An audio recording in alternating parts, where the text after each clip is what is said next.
当老师的你还在为家校沟通的文字拿捏犯难。今天分享智达 AI 里的5个沟通工具，从润色到话术全覆盖，让你再也不用发愁。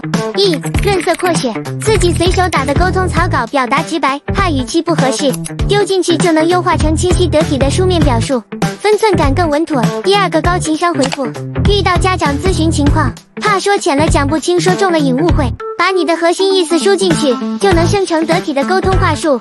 新手老师也不容易踩雷。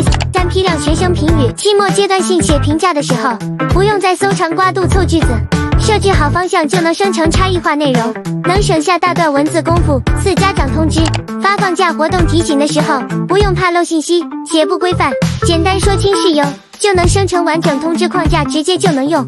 最后是德育案例，遇到纪律品行类的问题，拿不准沟通方式，可以参考对应的处理思路和沟通方向，和家长交流更有章法。快去搜索智达 AI，以便不时之需。你平时最头疼哪类沟通呢？评论区分享给我吧。